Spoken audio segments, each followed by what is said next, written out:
Let me show you real quick. And again, if you need to leave, that's okay.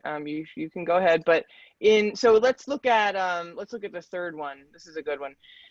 These aren't actually technically discussion forums. They're assignments that came with the text that Lumen Learning created. They're grayed out for you because, you know, we're not using them all as a college, but if you ever want to use any of them, you could, but they're not actually discussion forums. They're just assignments themselves. What you'll see down here is that I added a Flipgrid to this module. And in the fourth module, there's a discussion forum.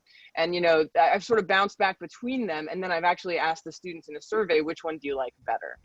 But that was my solution to this particular issue of connection. Okay.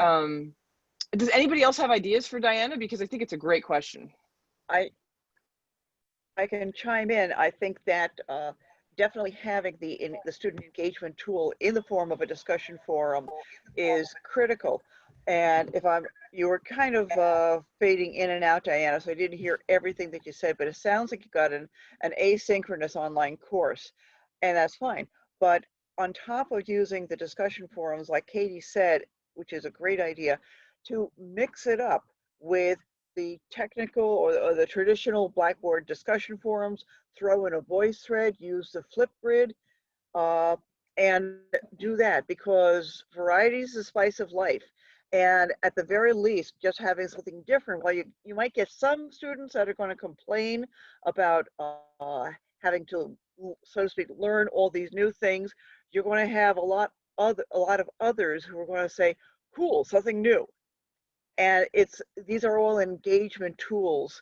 And even with some of the, what Talia was saying, some of the open-ended questions that you think, okay, if I could be an animal, what would I be? What the hell?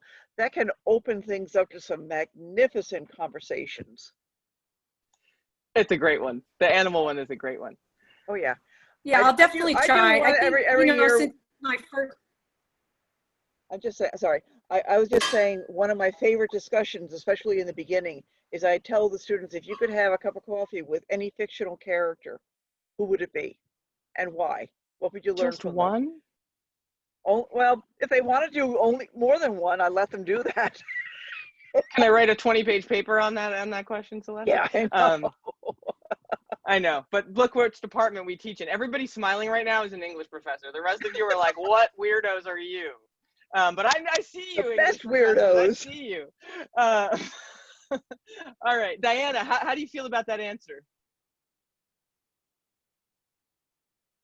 No, I'm definitely going to try something. I'm going to try something new, definitely like a Flipgrid or something. You know, it's just like you teach any new course, you know, the first time you go around, you're just like, all right, let me just get used to the course, figure out like how to do it. But I think as you get used to teaching it and you get knowledgeable in how to maneuver it and how the students maneuver it, then you can figure out ways to like really engage the students more. So I'm definitely looking forward to it. I actually think the material is fantastic.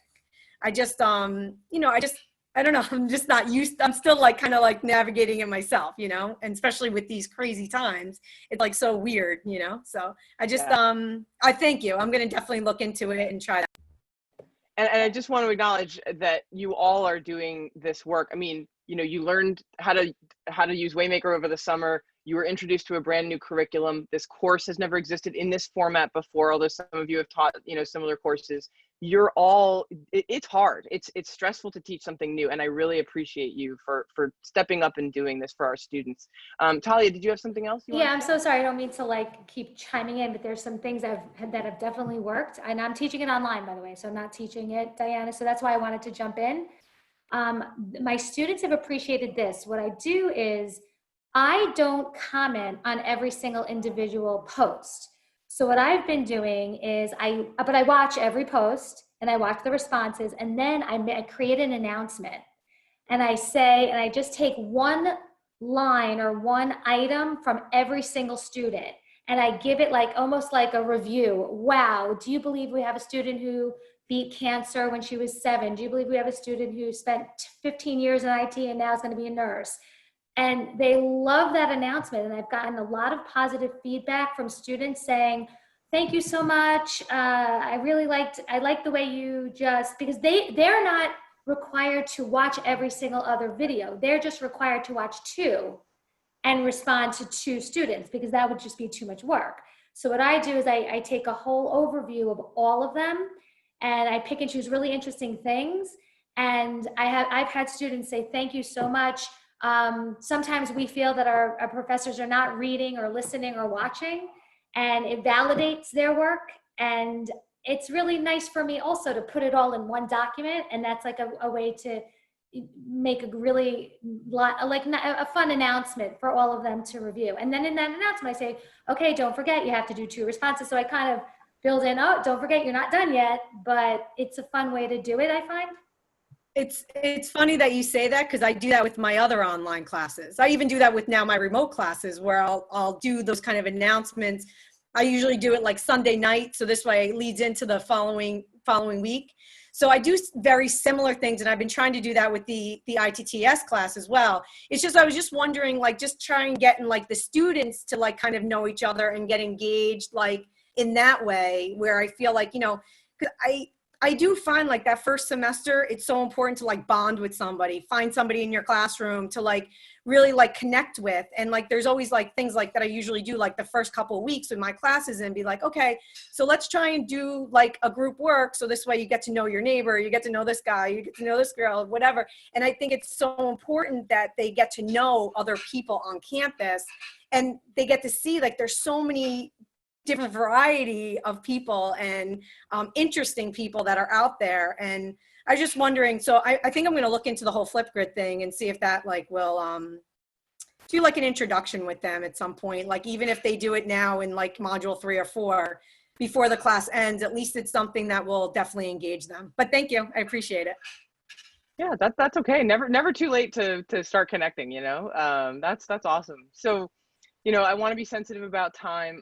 Thank you all so much for being here today, for, you know, taking part in this conversation. And there will be other opportunities as well to connect over what's working well, what isn't working well. When things aren't working well, we can change them. So don't feel like anything that's not working well can be changed. And thank you again for all of your hard work and everything you're doing to help our students start strong in a really very weird way of beginning their college career. So I'm happy to hang out for a few more minutes, but I'm going to stop recording now.